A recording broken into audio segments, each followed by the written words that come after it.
glorious moments. പ്രിയമുള്ളവരെ, നൂറ്റാണ്ട് മുമ്പുള്ള ഒരു ചെറിയ ഓർമ്മ. ഒരു സത്യാന്വേഷിയായ ഒരു യുവാവ്, ഷിബു എന്ന പേരുള്ളൊരു യുവാവ് പരിത്രാണയിൽ എന്നെ കാണാനായിട്ട് വന്നിരുന്ന ഒരു ചെറിയ ഓർമ്മ എനിക്കുണ്ട്. ഞാൻ അന്ന് ഒത്തിരി സന്തോഷിച്ചു. ഇങ്ങനെയുള്ള കാര്യങ്ങളെക്കുറിച്ച് അന്വേഷിക്കുന്ന, സത്യം കണ്ടെത്താൻ ശ്രമിക്കുന്ന യുവജനങ്ങളുണ്ടല്ലോ. ആ യുവാവിൻ്റെ വളർച്ച എന്നെ ഒത്തിരി സന്തോഷിപ്പിക്കുന്നു. ഇന്ന് ഇവിടെ അദ്ദേഹത്തോടൊപ്പം രണ്ടു വാക്ക് പറയാനായിട്ട് ഇവിടെ നിൽക്കാൻ കിട്ടിയ അവസരം ഒരു ഭാഗ്യമായിട്ട് ഞാൻ കാണുകയാണ്. പ്രിയമുള്ളവരെ, ഞാൻ പങ്കുവെക്കാൻ ആഗ്രഹിക്കുന്നത് ഒരു 3 മിനിറ്റ് ആകാം. അതായത്, പരിശുദ്ധ ത്രിത്വത്തിലെ 2ാം ആളായ പുത്രൻ തമ്പുരാൻ മനുഷ്യാവതാരം ചെയ്ത് പാടുപെടൽ സഹിച്ച് കുരിശിൽ മരിച്ചുയർത്തെഴുന്നേറ്റ് സ്വർഗാരോഹണം ചെയ്തു. അതിൻ്റെ പേരിലാണ് മനുഷ്യവർഗത്തിന് പാപമോചനം കിട്ടുന്നത്, രക്ഷ കിട്ടുന്നത് എന്ന് നമ്മുടെ ഡോഗ്മയാണ്. പക്ഷേ ഇത് എങ്ങനെയാണ് ഇത് രക്ഷയായിത്തീരുന്നത് എന്ന വിശദീകരണം പലപ്പോഴും സ്വീകാര്യമായിരുന്നില്ല. കഴിഞ്ഞ 2000 വർഷമായിട്ട് ഇതിന് കിട്ടിയ ഓരോ വിശദീകരണവും സ്വീകാര്യമായി തോന്നിയില്ല. അങ്ങനെ പരിശുദ്ധാത്മാവിൻ്റെ മുമ്പിലിരുന്ന് ധ്യാനിച്ചപ്പോൾ കിട്ടിയ ഒരു സത്യം ഒരു പുസ്തകത്തിലൂടെ ഈയിടെ എഴുതി പൂർത്തിയാക്കിയുണ്ടായി. അതിൻ്റെ കണ്ടൻറ്റ് ഒരു 2 മിനിറ്റ് കൊണ്ട് പറയാൻ ഞാൻ ആഗ്രഹിക്കുന്നു.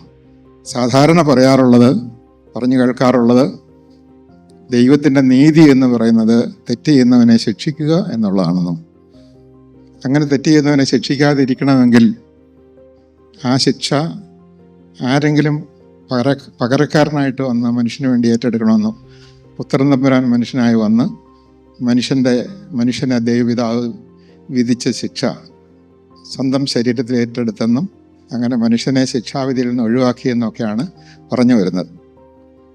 അപ്പോൾ അവിടെ ഒരുപാട് പ്രശ്നങ്ങളുണ്ട്. ആ പ്രശ്നങ്ങൾ ഞാൻ പറയുന്നില്ല. ഒന്നാമത്തെ കാര്യം, പിതാവും പുത്രനും 2ആണ്, ഒന്നാകുന്നില്ല. എന്തുകൊണ്ട് ഈ കുരിശുമരണം വേണ്ടി വന്നു എന്നുള്ളതിന് തൃപ്തികരമായൊരു മറുപടി എനിക്ക് ലഭിച്ചത് ഇതാണ്. മനുഷ്യന് പാപമോചനം കിട്ടണമെങ്കിൽ, പാപമോചനം വഴിയുള്ള രക്ഷയാണ്. അപ്പോൾ പാപമോചനം കിട്ടണമെങ്കിൽ ദൈവം എൻ്റെ പാപം എനിക്കെതിരെ പരിഗണിക്കാതെ പാപം ചെയ്യാത്ത ഒരാളെ പോലെ എന്നെ പരിഗണിക്കുന്നു എന്ന ഉറപ്പെനിക്ക് കിട്ടണം. മനുഷ്യൻ്റെ വിചാരം ദൈവം പാപം ചെയ്ത മനുഷ്യനെ ശിക്ഷിക്കും എന്നാണ്. നമുക്കറിയാം, ഒരു പൊതു ധാരണ ഉള്ളപ്പോൾ ആ പൊതുധാരണയ്ക്കെതിരായിട്ട് ഒരാൾക്ക് പറയാൻ പറ്റില്ല.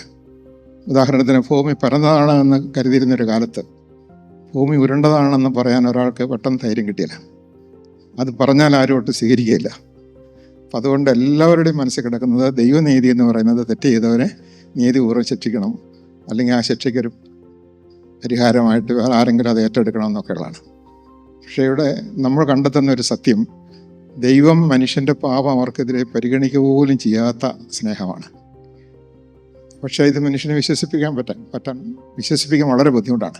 അപ്പോൾ ഇത് വിശ്വസിപ്പിക്കാൻ വേണ്ടി മനുഷ്യാവതാരം വേണ്ടി വന്നു. അതിദാരുണമായി കുരിശുമരണത്തിന് വിധേയനാകേണ്ടി വന്നു. അങ്ങനെ കുരിശുമരണത്തിന് വിധേയനായിക്കൊണ്ട് ഈശോയെ ആരും ബലപ്രയോഗത്തിലൂടെ പിടിച്ചെടുത്തല്ലോ, വിട്ടുകൊടുത്തല്ലേ. അങ്ങനെ വിട്ടുകൊടുത്തതിൻ്റെ ഉദ്ദേശം ഇതാണ്: ദൈവമായി എന്നെ എത്രയധികം നിന്ദിച്ചാലും അപമാനിച്ചാലും പീഡിപ്പിച്ചാലും ക്രൂശിച്ചാലും ഞാൻ മനുഷ്യൻ്റെ പാപം അവനെതിരെ പരിഗണിക്കുകയില്ല. ഇവർ ചെയ്തെന്തെന്ന് ഇവരറിയുന്നില്ല എന്ന നിലപാടേ എടുക്കുള്ളൂ. ഈശോ പറഞ്ഞ കഥകളെല്ലാം ദൈവം മനുഷ്യൻ്റെ പാപം അവർക്കെതിരെ പരിഗണിക്കുന്നില്ല എന്നുള്ളതാണ്. അവിടുത്തെ ജീവിതത്തിലെ സാക്ഷ്യങ്ങൾ മുഴുവൻ അങ്ങനെയാണ്. അപ്പോൾ അതുകൊണ്ട് ഈ കുരിശുമരണത്തിന് ഉചിതമായൊരു മറുപടി, ദൈവത്തിൻ്റെ നീതീകരണം മനുഷ്യനെ പാപത്തിൽ നിന്ന് മോചിപ്പിക്കുന്നു. എൻ്റെ ദൈവം എൻ്റെ പാപം എനിക്കെതിരെ പരിഗണിക്കുന്നില്ലെങ്കിൽ, പാപം ചെയ്യാത്ത ഒരാളെ പോലെ എന്നെ സ്വീകരിക്കുന്ന എനിക്ക് വിശ്വസിക്കാൻ കഴിഞ്ഞാൽ എൻ്റെ പ്രശ്നം തീർന്നു. എൻ്റെ പാപത്തിന് തക്കതായൊരു പരിഹാരം ഞാൻ ചെയ്യണം എന്ന ധാരണ ഒരാൾക്കുണ്ടായാൽ അതൊരു നിരന്തരം കേൾക്കുന്ന ഒരു പഠനമാണ്. ആ വ്യക്തി പരിഹാരം ചെയ്ത് നടക്കുകയുള്ളൂ. ഒരിക്കലും ആ വ്യക്തിക്കൊരു മോചനം കിട്ടിയില്ല. ക്രിസ്തീയ ജീവിതത്തിലെ പരിഹാരം എന്ന് പറയുന്നത്, ദൈവം എൻ്റെ പാപം എനിക്കെതിരെ പരിഗണിക്കാത്തതുപോലെ എനിക്കെതിരെ പാപം ചെയ്യുന്നവരുടെ പാപം ഞാനും അവർക്കെതിരെ പരിഗണിക്കരുത് എന്നാണ്. വേറൊരു ഭാഷ പറഞ്ഞാൽ, തല്ലിയവനാണോ പരിഹാരം ചെയ്യേണ്ടത്, തല്ലുകൊണ്ടവനാണോ? തല്ലിയവനാണോ പരിഹാരം ചെയ്യേണ്ടത്, തല്ലുകൊണ്ടവനാണോ? തല്ലിയവന് പരിഹാരം ചെയ്യാൻ പറ്റില്ല. തല്ലുകൊണ്ടവൻ തല്ലിയവനെ തല്ലാത്തവനെ പോലെ പരിഗണിച്ച് ട്രീറ്റ് ചെയ്താൽ തല്ലുകൊണ്ടവന് പാവം അവിടെ പരിഹരിക്കും. ഇതാണ് ക്രിസ്തു ചെയ്തത്, ഇതാണ് നമ്മളോടും ചെയ്യാനായിട്ട് ആവശ്യപ്പെടുന്നത്. അങ്ങനെ ചെയ്താൽ ലോകത്തിൽ സമാധാനം ഉണ്ടാകും.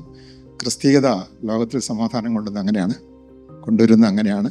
പരിശുദ്ധാത്മാവ് ഇതിൻ്റെ പിന്നിൽ ശക്തിയായി പ്രവർത്തിച്ചുകൊണ്ട് നമ്മളെ കൊണ്ട് അത് സാധ്യമാക്കി തരുന്നു എന്നുള്ളതാണ്. ഇതാണ് എനിക്ക് പറയാനുള്ളൊരു സന്ദേശം. Praise the Lord.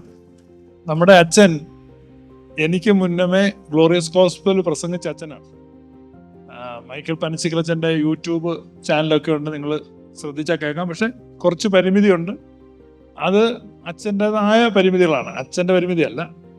അച്ഛൻ്റെ എൻവയോൺമെൻറ്റിൻ്റെ പരിമിതികൾ കൊണ്ട് അച്ഛന് പ്രയോജനമുള്ളത് എല്ലാം ഒന്നും മറച്ചു വെക്കാതെ ഞാൻ പറഞ്ഞത് പൗലുസ്ലിയ ഒരു സാക്ഷ്യം പറയുന്നുണ്ട്. അതുപോലെ അച്ഛനൊരു സാക്ഷ്യം പറയാൻ പറ്റത്തില്ല, അത് അച്ഛൻ്റെ ഒരു പരിമിതികളുണ്ട്. പക്ഷെ എങ്കിലും ആ റിസ്ട്രെയിൻസ് എല്ലാം വെച്ചിട്ടും വളരെ ഫാബുലസ് ആയിട്ടൊക്കെ തന്നെ അദ്ദേഹം ഗ്ലോറിയസ് ഗോസ്പൽ പറഞ്ഞിട്ടുണ്ട്. കഴിഞ്ഞ നമ്മുടെ തിരുവല്ലയിലെ മീറ്റിങ്ങിൽ അച്ഛനൊരു സെഷനൊക്കെ എടുത്തിരുന്നു. അപ്പം മൈക്കിൾ പനച്ചിക്കലച്ചനെ ഓർത്ത് നമുക്കെല്ലാം പ്രാർത്ഥിക്കാം. അദ്ദേഹത്തെ ദൈവം കൂടുതലായിട്ട് അനുഗ്രഹിക്കുകയും ശക്തിപ്പെടുത്തുകയും ചെയ്യട്ടെ. താങ്ക് യു അച്ഛാ. ഗ്ലോറിയസ് മൊമെന്റ്സ് കണ്ടതിന് നന്ദി.